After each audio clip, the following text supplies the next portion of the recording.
Israelul a declanșat alte 200 de atacuri în ultimele 24 de ore, ceea ce nu face decât să înverșuneze și mai mult pe palestinieni. Potrivit unui sondaj recent dat publicității de CNN, aproape 3 sferturi dintre aceștia afirmă că masacrul din 7 octombrie a reprezentat o decizie corectă. De asemenea, susținerea Hamas a crescut de 4 ori în Cisjordania, deși acolo conducerea e asigurată de autoritatea palestiniană.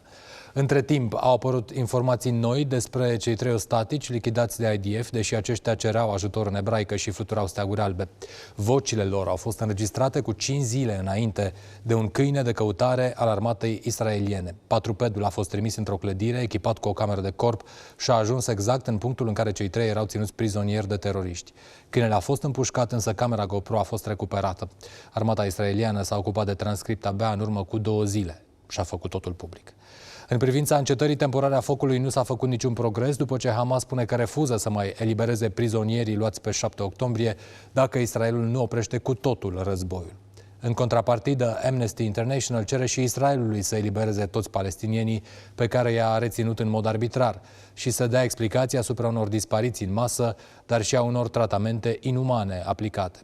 14 organizații umanitare, între care Medici Fără Frontiere, Salvați Copiii, Oxfam și Human Rights Watch, le-au trimis o scrisoare deschisă secretarului american al apărării Lloyd Austin și lui Antony Blinken, prin care cer ca SUA să nu mai acorde asistență militară care ar putea să ducă la încălcări ale legilor de război, să nu mai permită Israelului să desemneze așa numite zone sigure și implicit să conducă la strămutări forțate pentru civili palestinieni. Scrisoarea deschisă a organizațiilor umanitare cere imperios ca civilii să nu mai fie ținte în războiul din Gaza. Am discutat despre toate aceste îngrijorări ale comunității internaționale, despre felul în care Israelul înțelege respectarea legilor de război și despre planurile pentru organizarea Gaza după conflict cu ambasadorul Israelului la București, Reuven Azar. Așa cum v-am promis încă de ieri, iată partea a doua a interviului pe care ni l-a acordat în exclusivitate. You were saying that you have the support of governments. And also of peoples. Of governments and people in the Western world, right? Yes. There was a UN resolution, General Assembly, 153 countries voted for a ceasefire, only 10 among Israel and the United States voted against it. All those 153 heads of state were wrong in what they did? First of all, it's not the heads of state. Second of all, we know that in the UN there is... The policy is dictated by the state, no? The UN is completely biased, and you know that. I don't know that. I know that the UN is the sole international organism that we in Europe are looking upon. Well, first of all, I think that it's good that Europe looks upon the UN and try to fix it in order for the UN to function properly. But what happens in the UN is that there is a bunch of dictatorships that have there is at least dozens of dictatorships. Dozens of dictatorships that are actually grouping in order to avoid any advancement of human rights and of what is fair. And what is happening in the UN, time and again, is that they are dealing, for example, with resolutions about human rights of Syrian women in the Golan Heights, while there are huge massacres in the world. It's completely unacceptable. 153 countries that voted in favor of a ceasefire? Well, of course, it's natural to support a ceasefire, but we have to understand what is the price. Look, people want us to eradicate Hamas, also in Europe, because they know that if we don't do that, if we now put a complete ceasefire and Hamas remains and regroups and rearms, not only that this is going to threaten Israel, this is going to threaten Europe, this is going to threaten civilization. Because we cannot be in a situation in which a terrorist organization that behaves this way has impunity. So I can understand why people want a ceasefire. I want a ceasefire. But we understand, and our people is resolute. You have to understand that. Our people are resolute to completely remove this threat, because otherwise we will never have security. We won't be able to build our communities. We won't be able to come back. Mr. Ambassador, you were saying that you're complying with the rules of war. Of course. At the same time, a U.S. intelligence assessment showed that you were using in Gaza 15,000 dumb bombs, unguided, imprecise, 900-kilo bombs in one of the most highly, densely populated areas in the world. So thank you. How is that consistent with the rules of war? I will tell you.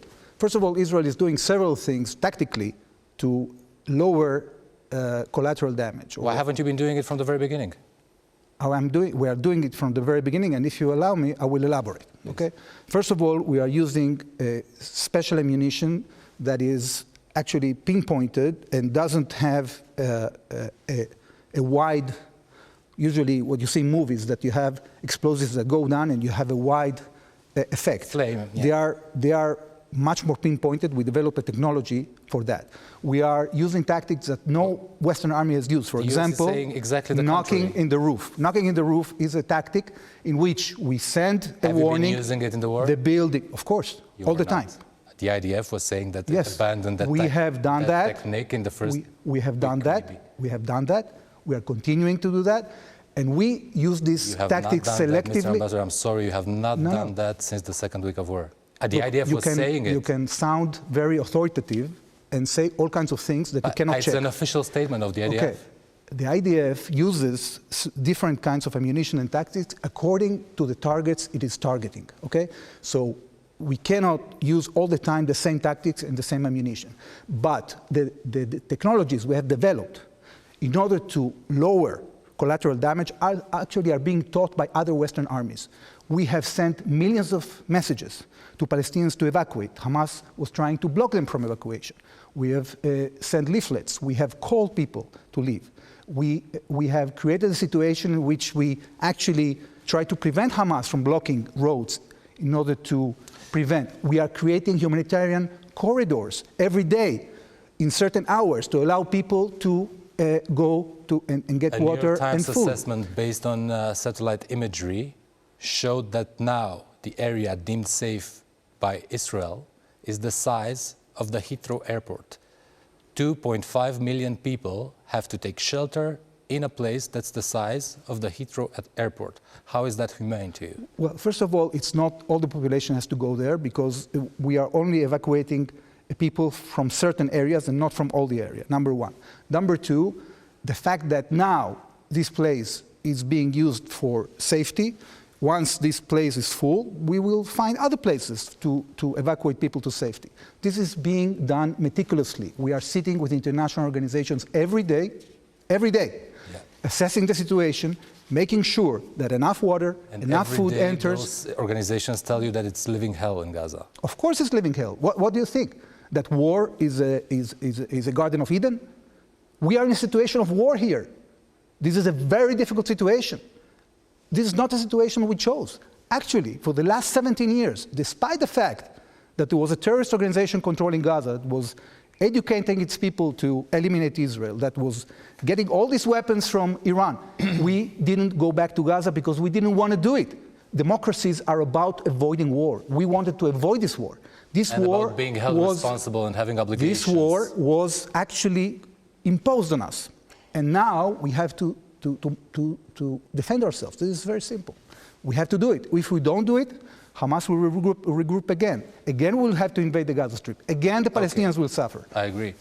I agree to one point. Do you know the Jericho Wall report, which was a report that the IDF and Shin Bet received 1 year prior to the horrendous attacks from the 7th of October? Yes. That report described in great detail what Hamas was about to do. The heads of IDF, Shin Bet, dismissed it as completely impossible. Do you agree with me that if they had taken it into consideration more seriously and stopped the plot in its tracks, civilian lives on both sides would have been spared and we would not have this war?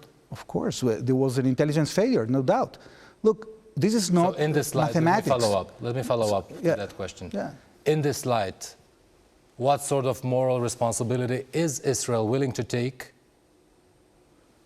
with regard to... Look, your question is ridiculous. Killing You're saying, ridiculous. look, your question is completely ridiculous. You're saying, basically, that because our intelligence failed, we have responsibility for the crimes of Hamas? I'm asking you. I'm not saying anything. I'm asking if what you is your feel question? any sort of moral responsibility because you dismissed that report, your intelligence has dismissed that report, and we are in this situation There is right nothing now. here about morality. You have to understand here.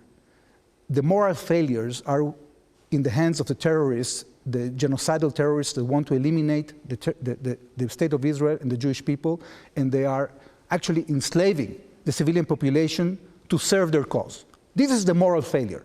The moral failure is the fact that some people tend to concentrate in completely ridiculous points that have nothing to do with the severity of the crimes that Hamas committed. Now, of course, that we have to learn our lesson. We had an intelligence failure, we have an operational failure, and we had a strategic failure, because we should have taken care of Hamas years ago. And the fact that we didn't take care of Hamas, we didn't take back the Gaza Strip and completely eliminated Hamas, has to do with the fact that Israelis don't like wars. We didn't want to go back to the Gaza Strip.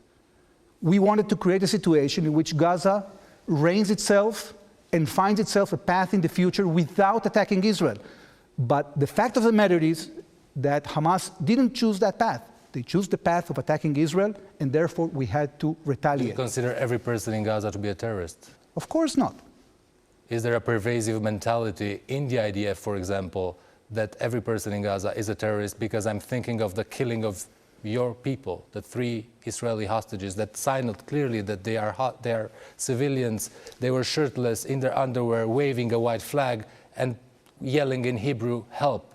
Still, they got shot. I cannot imagine how many times it has happened before with Palestinian civilians who could not speak Hebrew. Right. First of all, is there a pervasive mentality that everybody in Gaza is a terrorist? Look, you have to understand that this is a very precarious situation with soldiers that are, after 70 days of war, depriving sleep, depriving food, and sometimes the judgment of soldiers is wrong.